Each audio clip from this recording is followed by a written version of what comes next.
Olá, o programa Em Pauta já está no ar e hoje a nossa entrevistada é a vereadora Mariana Conte, ela que é do partido PSOL e aceitou aí mais uma vez bater aquele papo com a gente. Então, vereadora, muito obrigada desde já por aceitar vir aqui no plenarinho da Câmara e falar um pouco dos seus projetos que estão sendo discutidos aqui na casa. Obrigada pelo convite, é um prazer sempre estar falando com vocês sobre a nossa atuação aqui na Câmara.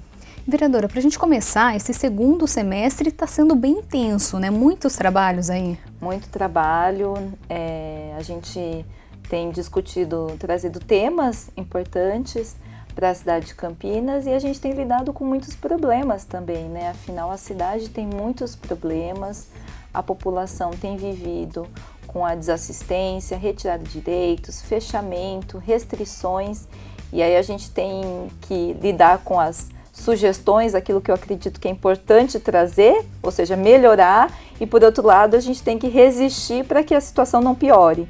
Então essas duas frentes de atuação, elas demandam bastante. E no último dia 19 de setembro teve a reunião da Comissão da Mulher, Sim. Que também foi um debate bastante intenso nele. Sim, a gente trouxe para cá, iniciamos uma discussão aqui na casa, que a gente vai inclusive passar para o Executivo, para a Prefeitura.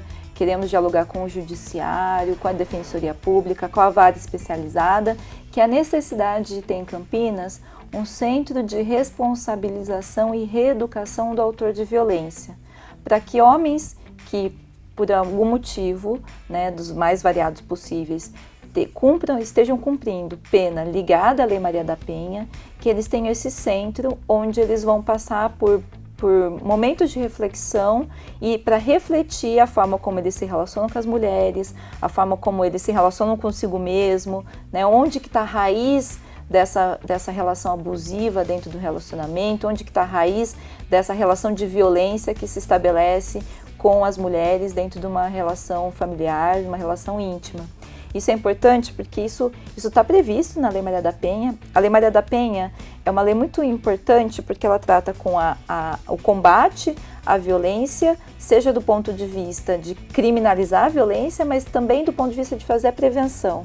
Então a gente sabe que muitos homens que têm um relacionamento abusivo, violento, né, e que de repente, quando se encerra esse relacionamento abusivo, pode até vir a praticar em outro relacionamento. E mesmo que ele esteja no mesmo relacionamento, é importante que a gente altere, mude, faça um processo de reeducação, de reflexão, para que se compreenda as raízes dessa relação de violência, né? Os ciúmes, por exemplo, a gente discutiu muito isso, né? A gente teve aqui a Marilda, que trabalha há mais de 20 anos com mulheres em situação de violência, trabalha no Centro de Reeducação em Pirajuí, e ela comentou muito que uma das reflexões mais interessantes a ser feita, né, com esses homens é a questão dos ciúmes, né, porque essa é uma questão que muitas vezes desencadeia e é o gatilho para uma ação violenta, para a violência psicológica, para a violência física. Essa discussão é muito importante que se faça com os homens que praticam relações violentas, para que eles mudem a postura, enfim, se compreendam e tenham uma outra compreensão da mulher. Não é tratar só a mulher que sofre a violência, o homem também é uma forma de ajudar, então, ele. E hoje aqui em Campinas não tem isso? Não tem. Na verdade, a gente tem, pela minha pesquisa, tem cerca de 40 centros apenas pelo país. Ainda é uma política que carece de financiamento, de recurso, porque nós estamos falando de política pública. Eu acredito, a gente tem algumas ONGs, algumas entidades que fazem esse tipo de trabalho, mas eu acredito que é importante que seja política pública, por uma questão de permanência. É um trabalho que tem que ser feito de longo prazo, para que se tenha resultado. Na minha opinião, no curto, médio prazo, isso inclusive representa economia, porque você lida com o problema evitando que ele aconteça. Então é muito mais econômico você evitar a violência do que você lidar com os custos da violência, seja do ponto de vista de saúde, de processos criminais, de processos judiciários, tudo isso gera custo. Então, é uma política que precisa ser uma política pública para que ela tenha pessoas especializadas, então a gente precisa de psicólogo, a gente precisa de pessoas que tenham aí, formação e especialização no trato, porque são questões delicadas, e também para que tenha uma permanência, né?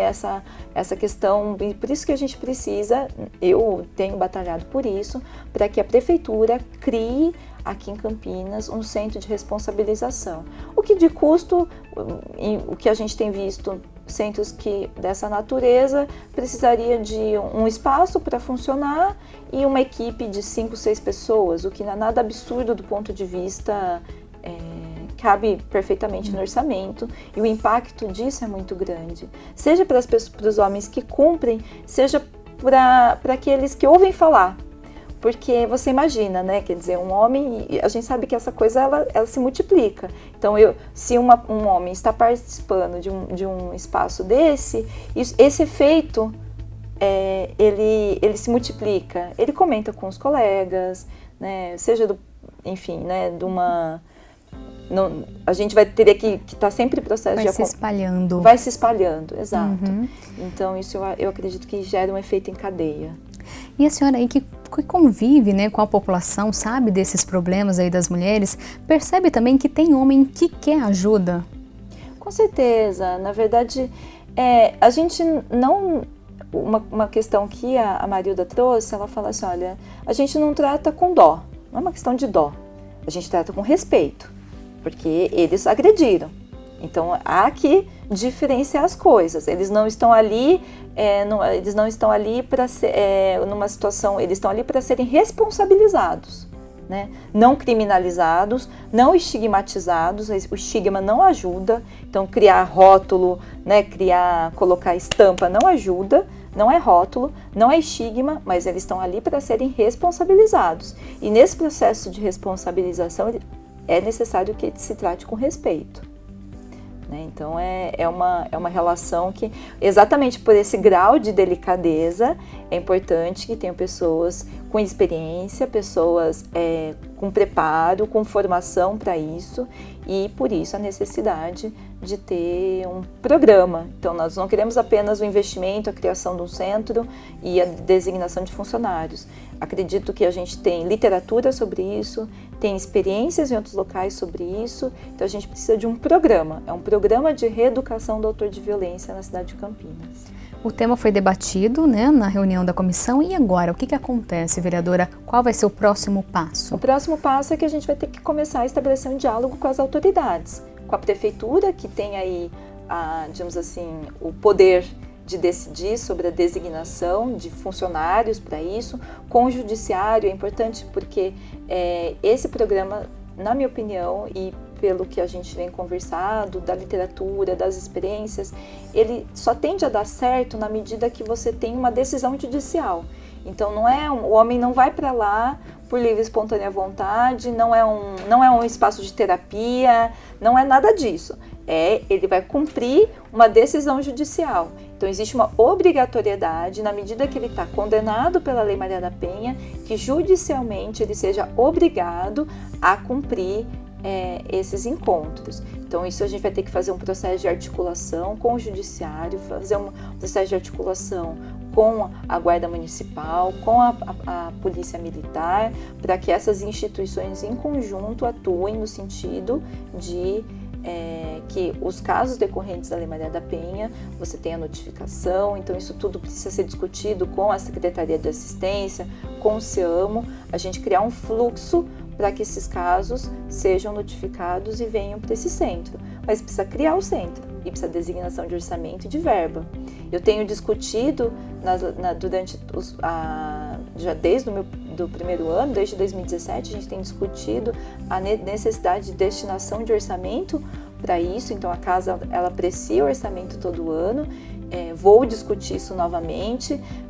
Imagino que muitas vezes existe um desconhecimento em relação à proposta, então a ideia é que a gente crie aí um conhecimento, um convencimento dos vereadores, da prefeitura, de que isso é prioridade, porque a vida das mulheres tem que ser prioridade.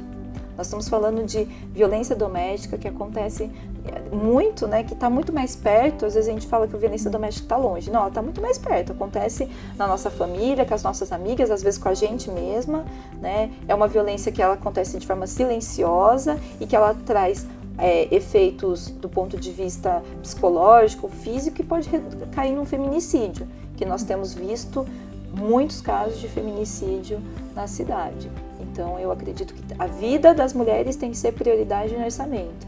E essa é a pressão, essa luta que eu estou trabalhando em conjunto aí com os movimentos, com coletivos feministas, com entidades, com organizações, para que a gente crie um convencimento ou talvez uma pressão para que isso seja prioridade. Vereadora, de uma maneira geral, falta lugar aqui que dê apoio à mulher?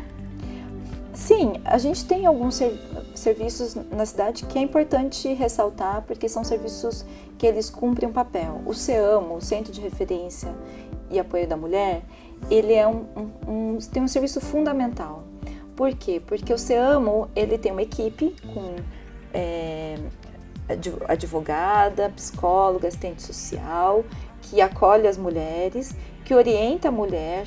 Procurar o CEAMO não está condicionado a fazer um boletim de ocorrência, não precisa fazer uma denúncia. Fazer uma denúncia contra alguém da sua família, que você tem uma relação íntima, que tem filhos, que tem casa, é uma decisão de alto impacto na vida da mulher.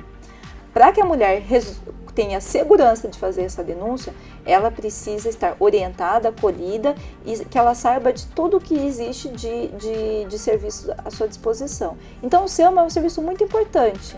Eu sempre digo que a gente precisaria divulgar, precisaria ter em cada ônibus dessa cidade, precisa ter o telefone do CEAMO e o endereço do CEAMO, porque todo mundo precisaria saber, cada mulher dessa cidade precisaria saber que existe o Centro de Referência da Mulher. O CEAMO, falta equipes. É claro que a gente tem apenas uma equipe para uma cidade com 1.200.000 habitantes.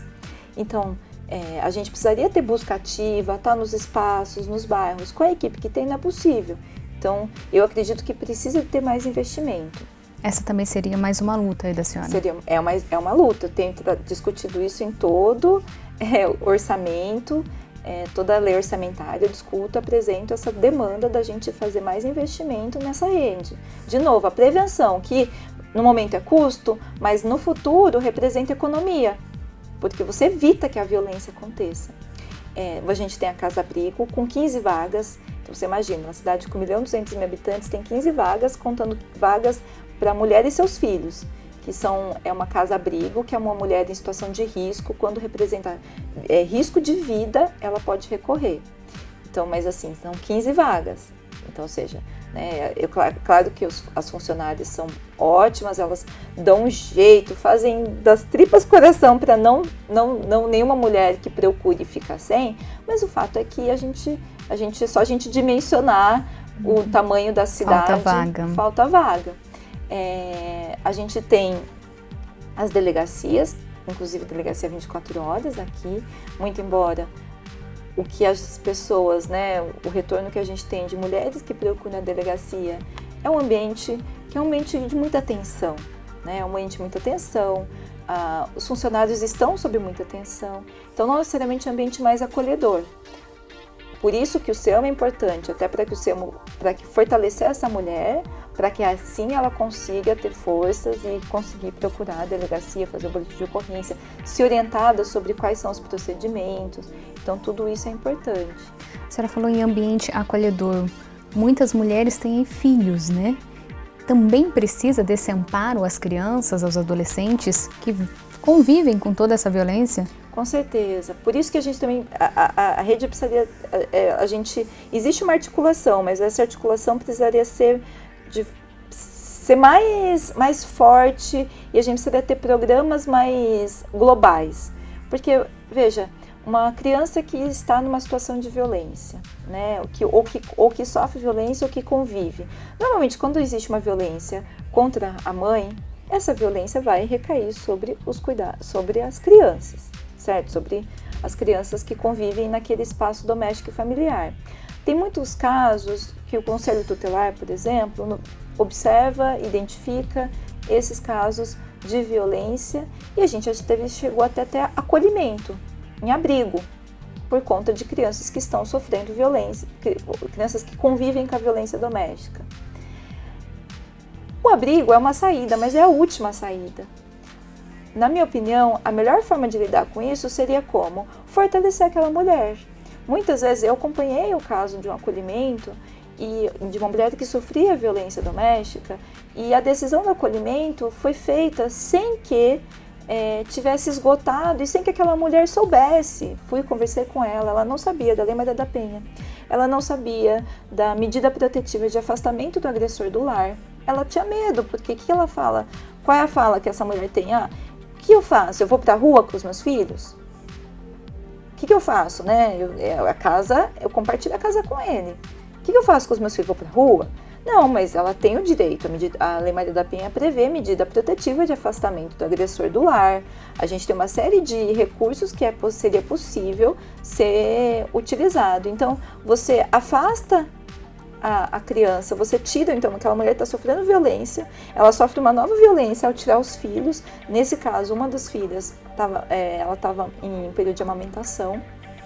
Então, sem dar a oportunidade para essa mulher dela tomar decisões que ela sem cuidar e fortalecer para que ela decida, né? Claro que é uma decisão que cabe à mulher, mas sem que ela possa ter condições de decidir sair de um relacionamento abusivo e sem que você tenha algum espaço de reeducação para aquele autor de violência possa mudar seu comportamento, Então você cria uma situação extrema, desestrutura uma família, reviolenta a mulher para cuidar das crianças. Mas será que isso é cuidado?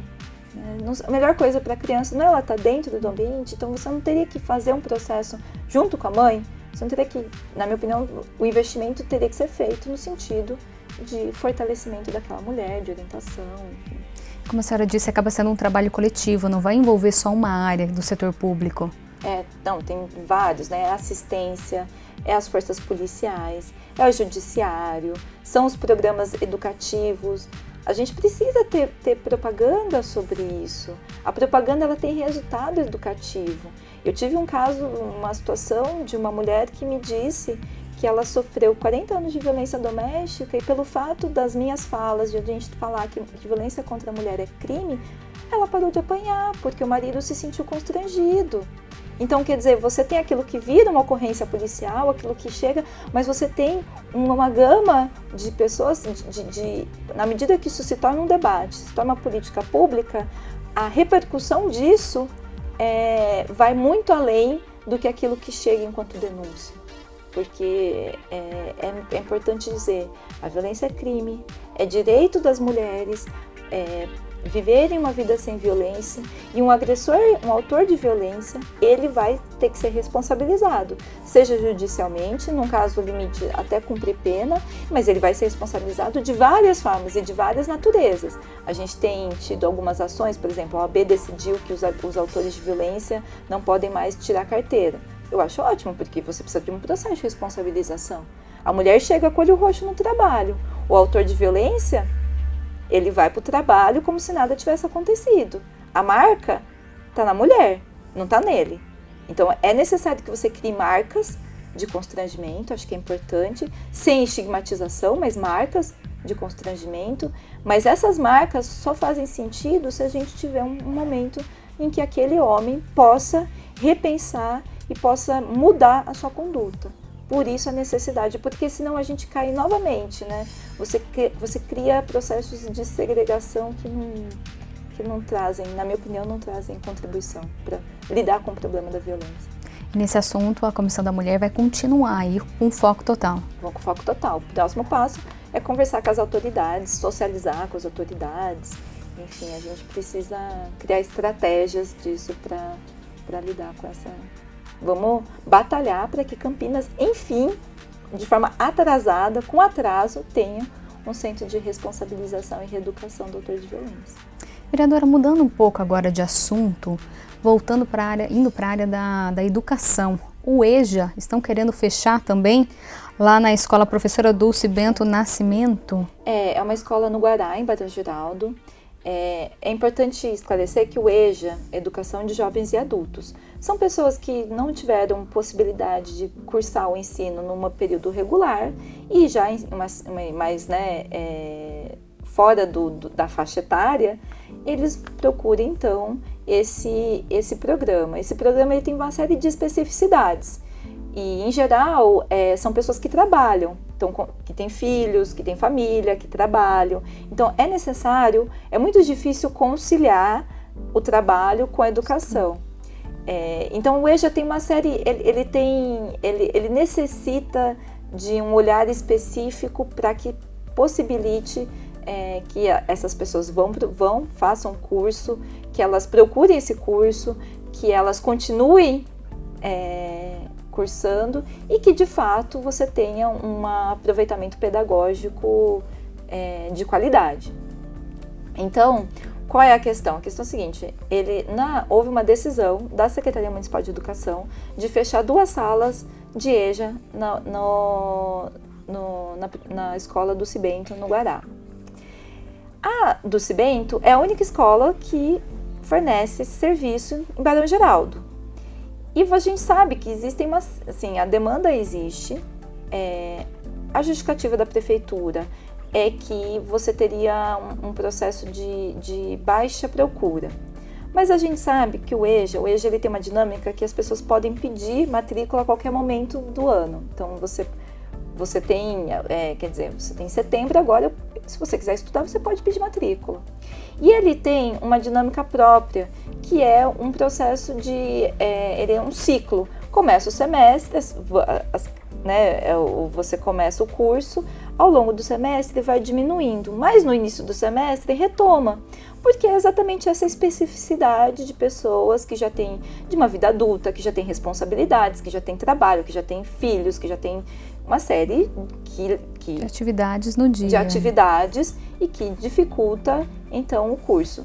O que nós estamos questionando é o seguinte, por que essa decisão? Queremos saber os motivos concretos, formais dessa decisão. Existe uma preocupação do impacto disso, porque o EJA funciona em turnos, diferentemente de anos, são turnos. E eles vão misturar, se fechar essas 2 salas, vão misturar turnos diferentes.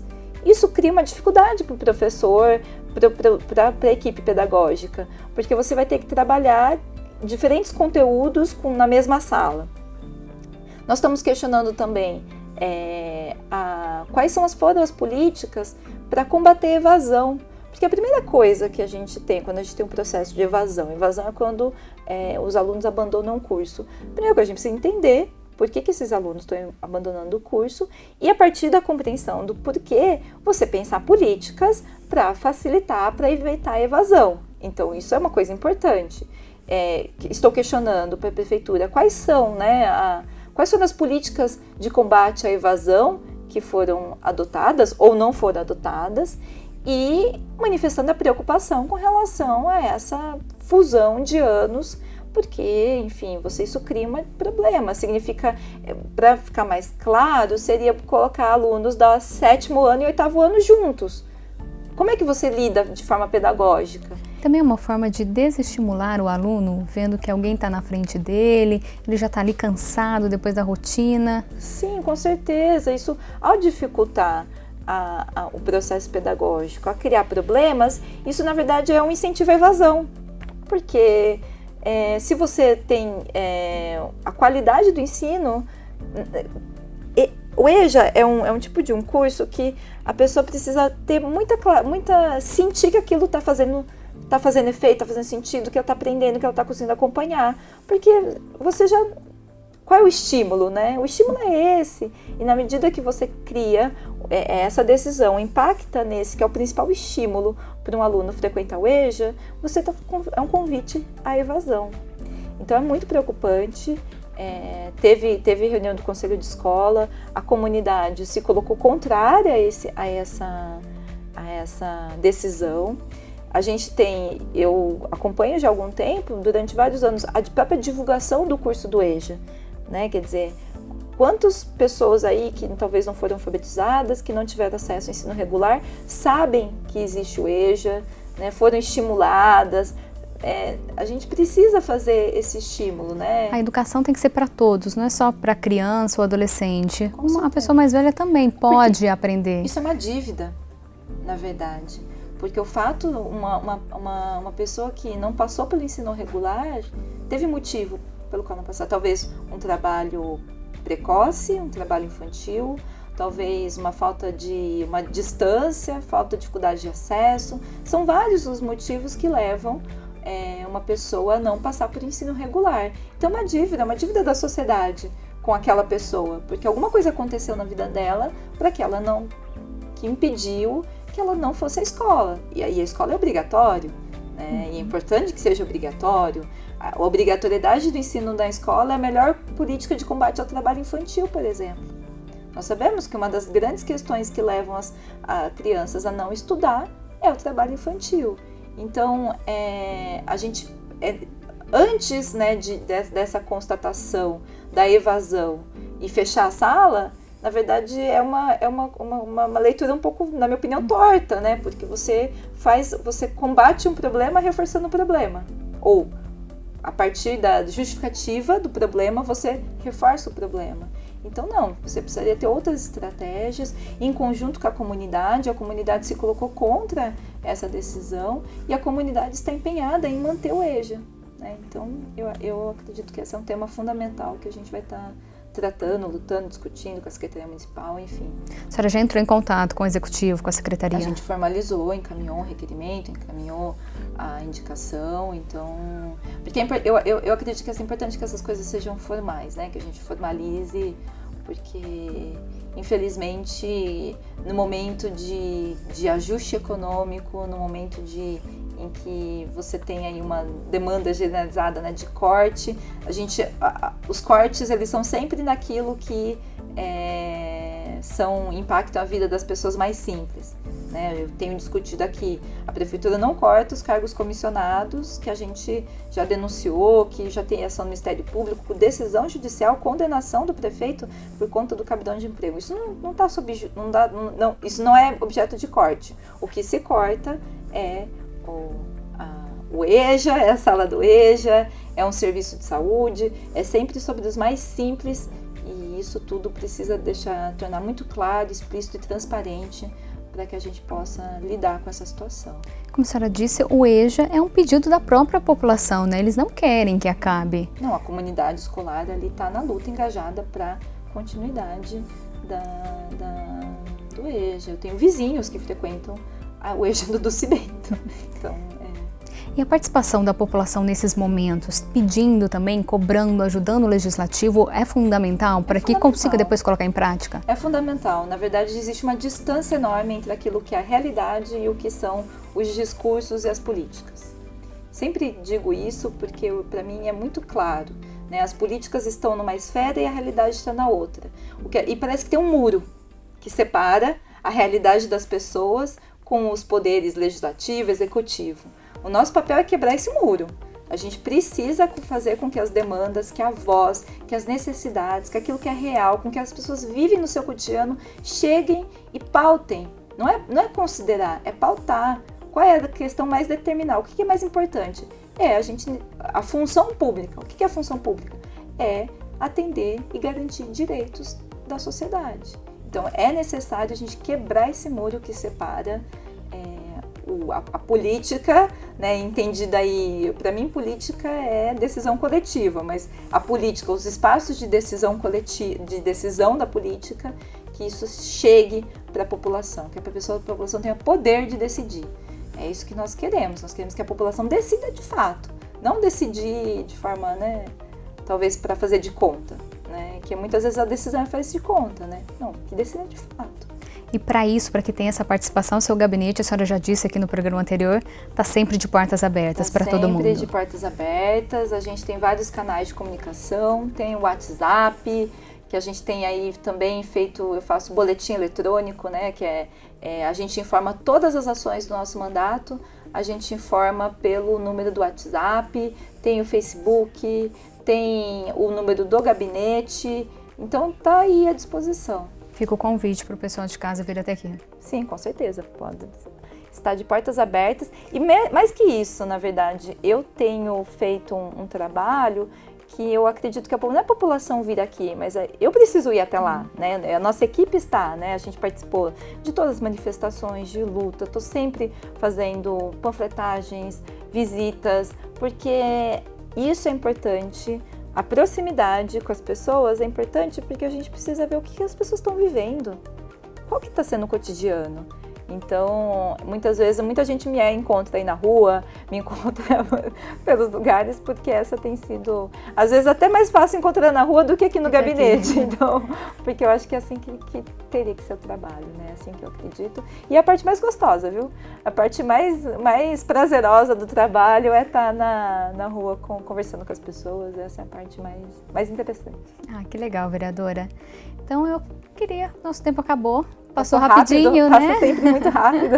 Eu queria agradecer a senhora por participar mais uma vez aqui com a gente, falar desses assuntos que são tão importantes, não só para a cidade, né? Para o país todo, que Campinas seja exemplo. Com certeza, vamos transformar Campinas num exemplo nacional de combate à violência e como já foi, Campinas já foi referência em termos de serviços públicos, a gente precisa voltar a ter esse protagonismo. E obrigada pelo convite, obrigada a todo mundo que acompanhou a entrevista. Mais uma vez, então, obrigada por aceitar falar com a gente. A você de casa também, muito obrigada pela companhia e audiência. O programa Em Pauta volta amanhã. Eu espero você. Tchau!